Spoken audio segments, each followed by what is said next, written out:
ఈరోజు మహిళా సంక్షేమం విషయానికి వద్దాం అధ్యక్ష. మహిళా శక్తిని గొప్పలు చెప్పే ఈ ప్రభుత్వం మహిళా శిశు సంక్షేమానికి బడ్జెట్ ఈసారి 5,850 కోట్ల నుంచి ఏకంగా 3,143 కోట్లకు తగ్గించారు అధ్యక్ష. అంటే 46% కోత అధ్యక్ష.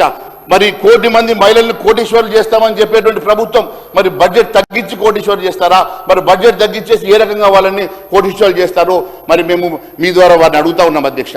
మరి ప్రభుత్వం అసెంబ్లీలో బయట ప్రచారంలో ఒకే ఒక మాట పదే చెప్తారు అధ్యక్ష, 1 కోటి మందిని కోటీశ్వరులు చేస్తాం, 1 కోటి మందిని కోటీశ్వరులు చేస్తాం. ఎట్లా చేస్తారు అధ్యక్ష? మీరు ఎక్కడ కూడా బడ్జెట్ అలొకేషన్స్ లో తగ్గిస్తారు, వారికి ఇష్టమైనటువంటి వడ్డీ లేని రుణాలు ఇవ్వరు, వారికి ఏ రకంగా ఆదుకోరు, వారిని ఎక్కడ కూడా వారిని పట్టించుకోరు. మరి ఈ రకంగా కోటీశ్వరులు ఎట్లా చేస్తారో మరి మీ ద్వారా నేను గౌరవ ఉప ముఖ్యమంత్రిగా అడుగుతా ఉన్నాను అధ్యక్ష. మహిళలకు ఇస్తామన్న నెలకు 2,500 మహాలక్ష్మి వృత్తిని ఎగ్గొట్టి వారిని ఏ రకంగా కోటీశ్వరులు చేస్తారు? డ్వాక్రా గ్రూపులకు వడ్డీ లేని రుణాలు ఇస్తామని చెప్పి నమ్మించి మోసం చేసి ఏ రకంగా వాళ్ళని కోటీశ్వరులు చేస్తారు? పెద్దింటి ఆడబిడ్డ పేదింటి ఆడబిడ్డ పెళ్లికి తులం బంగారం ఇస్తాం ఆశ. అధ్యక్ష, చాలా వచనాలు బాగానే పలుకుతా ఉన్నారు మా మహేశ్వర్ రెడ్డి అన్న. కానీ 2014 తర్వాత మీ గవర్నమెంట్ ఇప్పటి వరకు సెంటర్లో ఉంది. కనీసం ఇవాళ మరి దివ్యాంగులకు ఇచ్చే 300 పెన్షన్ గంతే ఉంచిరు మీరు. అదేవిధంగా వితంతులకు ఇచ్చే 200 ఉంచిరు, అది పెంచలేదు. అదేవిధంగా ఇవాళ నల్ల చట్టాలను తీసుకొచ్చి ఎన్నో ఇబ్బందులు పెడితే మా రాహుల్ గాంధీ గారి యొక్క పోరాటంతో దిగొచ్చారు. వ్యవసాయం గురించి మీకు మాట్లాడే అర్హత ఉందా అధ్యక్ష? కనీసం మినిమం సపోర్ట్ ప్రైస్ కూడా మీరు ఇవ్వడం లేదు. ఇవాళ రైతులకు మేమేదో అన్యాయం చేసామంటున్నారు. 16 లక్షల కోట్ల రూపాయలు మరి పెద్ద పెద్ద బడా బాబులది మాఫీ చేసిరు. కానీ దేశవ్యాప్తంగా ఉన్నటువంటి రైతుల యొక్క రుణమాఫీ ఎందుకు చేయలేకపోతున్నారు అధ్యక్ష? చేయాలి కదా అధ్యక్ష. ఈ దేశం వ్యవసాయక దేశం అధ్యక్ష. అత్యధికంగా వ్యవసాయం మీద ఆధారపడి ఉండే దేశము. ఈ దేశానికి మీరు 10-12 సంవత్సరాలుగా ఏలుతున్నారు. మరి మీ ఉద్దేశంలో ఎట్లుంటుంది అధ్యక్ష? వాళ్ళ ఉద్దేశంలో సబ్సిడీస్ ఇస్తే సోమరిపోతులు అవుతారని మాట్లాడుతూ ఉంటారు. కాబట్టి ఈరోజు మీరు మాట్లాడే ముందు ఇక్కడికి ఈ రాష్ట్రానికి మీరు ఏమిస్తున్నారు? కనీసం ఏమన్నా వేతనాలు పెంచిరా? ఈవెన్ మీరు ఒప్పుకున్న గవే 2014లో కాంగ్రెస్ పార్టీ దిగిపోయేటప్పుడు ఉన్నటువంటి వేతనాలనే దివ్యాంగులు కావచ్చు, విడోస్ కావచ్చు, అంగన్వాడీస్ కావచ్చు, గవే కంటిన్యూ అయినాయి. ఇక్కడ వచ్చిన రాష్ట్రాలు పెంచుకుంటూ వచ్చినాయి కానీ మీరు ఇవ్వలేదు.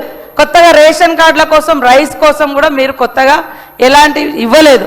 కాకపోతే మా బొమ్మలు పెట్టాలని మాత్రం అంటూ ఉంటారు. ఇంకొకటి అధ్యక్ష, మాట్లాడితే మరి వడ్డీ లేని రుణాలు ఇవ్వట్లేదు అంటారు. చర్చకు మేము సిద్ధంగా ఉన్నాం. ఇప్పటి వరకు 57,000 కోట్ల రూపాయలు ఇచ్చినాం. దాంట్లో 1,300 కోట్లు వడ్డీ చెల్లించినాం. మిగతాయి చెల్లిస్తాం ఖచ్చితంగా. మీరు పెట్టినటువంటి మహిళా బడ్జెట్ సంబంధించి మహిళల రుణాల శాఖ వేరు, దట్ ఈస్ మన ఆర్డీ డిపార్ట్మెంట్ సార్. పంచాయతీ రాజ్లో మన సెల్ఫ్ హెల్ప్ గ్రూప్స్ ఉంటాయి. మహిళా శిశు సంక్షేమ శాఖ వేరే, మహిళా సంఘాలది పంచాయతీరాజ్ శాఖలో రూరల్ డెవలప్మెంట్. అది మన రూరల్ పావర్టీని ఎలిమినేట్ చేయడం కోసం జరుగుతున్నటువంటి సెర్ఫ్ సంస్థ ద్వారా జరుగుతుంది. కాబట్టి మీరు కొంచెం మేము ఎక్కడ బడ్జెట్ తగ్గించలే, పెంచుకుంటూనే వచ్చినాం. కేంద్రం మాత్రం మాకేం సపోర్ట్ చేయట్లేదు. ఆ రకంగా మీరు సపోర్ట్ చేయించండి. 8 మంది ఇక్కడ మీరు అష్ట దిగ్గజాలు ఉన్నాయి. అష్ట దిగ్గజాలను ఆడ గెలిపించారు. 8 మందిని ఇక్కడ, 8 మందిని అక్కడ గెలిపించారు. మీరు తీసుకురండి. ఇన్కమ్ అంతా మా దగ్గర నుంచి మాత్రం ఫుల్గా ఫండ్స్ మరి పన్నులు తీసుకుంటా ఉంటారు. కేటాయింపుల కాడికి వచ్చే మా మీదనే రాళ్ళు వేస్తూ ఉంటారు. మీకు బాధ్యత లేదా? మీరు తీసుకురావద్దా? మేము 6 గ్యారంటీలు అమలు చేయట్లేదు. 6 గ్యారంటీలు ఇవ్వందే 0 బిల్లు కరెంటు బిల్లు ఇస్తున్నాం. అదేవిధంగా మరి ఇవాళ 4.5 లక్షల ఇల్లు ఇందిరమ్మ ఇల్లులు ఇచ్చినాం. అదేవిధంగా మహాలక్ష్మి ఇచ్చినాం, బస్ ఫ్రీ ఇచ్చినాం. ఇవన్నీ ఇవాళ బోనస్ ఇస్తున్నాం. అదేవిధంగా రైతు భరోసా కింద మరి డబ్బులు ఇవ్వడం జరుగుతుంది పెంచి. ఇవన్నీ ఇస్తూనే ఉన్నాం సార్. ఊకదంపుడు ఉపన్యాసం లెక్క ఇస్తలేరు. 1-2 ఉన్నాయి, ఇస్తాం తప్పకుండా. మీరు అక్కడ రాష్ట్రాలలో ఇవ్వకుండా ఎగ్గొట్టినట్టు కాదు. మా ఆర్థిక వ్యవస్థ ఇబ్బందులలో ఉంది కాబట్టే మేము ఆగినాం సార్. తప్పకుండా మాకు ఆ చిత్తశుద్ధి ఉంది, ఇస్తాం సార్. ఏమన్నా అంటే కోటీశ్వరులు అని చెప్తా అంటారు అనడం, కలగనడం తప్ప అధ్యక్ష? మేము ఎస్, మేము మా గవర్నమెంట్ వచ్చినాక 4,70,000 మందిని మరి వాళ్లకు చిన్న చిన్న బిజినెస్లు పెట్టిస్తే వాళ్ళు ఒక వ్యాపారవేత్తలుగా తయారవుతున్నారు అధ్యక్ష. మేము కలగంటున్నాం 1 కోటి మంది మహిళల్ని కోటీశ్వరులను చేయాలి, తద్వారా ప్రతి కుటుంబం సంతోషంగా ఉండాలంటే ఇంట్లో ఇల్లాలు సంతోషంగా ఉండాలని మేము ప్రయత్నం చేస్తున్నాం, సంకల్పం పెట్టుకున్నాం అధ్యక్ష.